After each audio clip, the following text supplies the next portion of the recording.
other team that might be first, if not pretty close, Oklahoma. So I'm going to talk about Oklahoma versus Tennessee this week. It's Tennessee minus 3.5. Over under is 56.5. One of the main reasons why I picked this game, I know we talked about it. I hate continuously picking the same teams to talk about, but this is basically an elimination game for one of these two teams. They're both sitting at 6-2.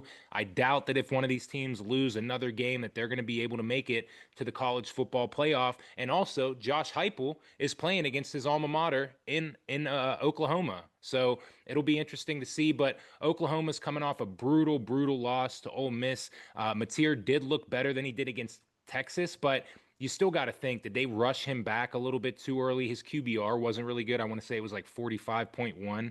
And I just think that they rushed him back a little bit too much from that hand injury and didn't really let him, get the rejuvenation that he needed to that required from a surgery. So speaking of big playmakers, I know Mateer is one of them. Xavier Robinson had his best game of the season at running back, rushing for over 100 yards last week. But although he had the best game, Torrey Blaylock is their workhorse for the majority of the season. So I think if they're going to have a big shot at this game, they're going to want to rely on that run game, take some pressure off of Mateer, get the ball rolling. And I think it could be something that, could help out because this Tennessee defense, we'll talk about in a little bit, they aren't that good on the defensive side of the ball. They like to win shootouts. So, although Oklahoma's defense has been, one of the best in the nation, they gave up 431 yards of total offense last week. 300 of that, over 300 of that, excuse me, came in the air. So they're going to have a very tough task against Tennessee this week. They do rank third in the country in passing yards per game. So they love to have those big playmakers on the outsides with Tennessee, make some big plays from Joey Aguilar. So Oklahoma will have their hands full with this Tennessee offense. That front four of R. Mason and Taylor Ween, they do have to get home early and often and get some pressure on Joey Aguilar. So switching over to the Volunteers, we said his name a couple of times there. Joey Aguilar has been very good this season at Tennessee, throwing for over 2,300 yards, 18 touchdowns. One of the things that I would like to see him do is take care of the ball this week, limit his bad decision making through the pass game. So that'll be one of the key things here.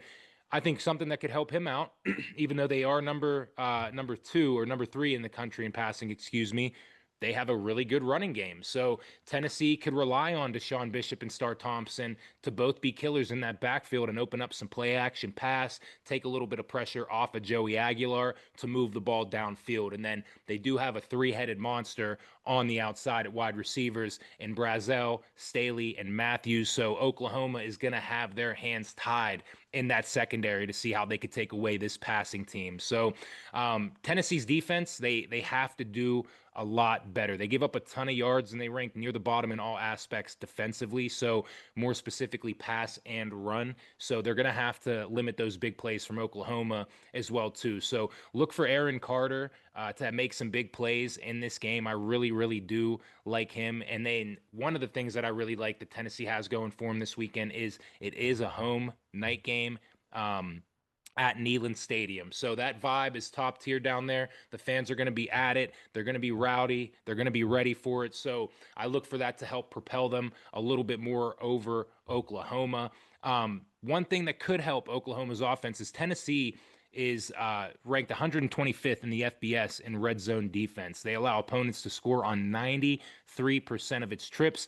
And this was pretty crazy to see. Oklahoma's red zone offense ranks first, scoring on 100% of red zone opportunities. One of the things, again, Oklahoma also has to do, they got to create some turnovers and they got to keep the ball off the ground and out of the defender's hands. So Oklahoma has a -6 turnover margin compared to Tennessee's +5. So that's going to be one of the keys to the game. But with that being said, go ahead and give me Tennessee -3.5. I think they're going to pull it off. Like I said, they're at home. They have some momentum. Joey Aguilar has been playing good. I think Josh Heupel is going to be, excited to go against his alma mater in Oklahoma. The over/under 56.5 kind of scares me a little bit, but I'm a risk taker, knock. Give me the over 56.5 as well, too.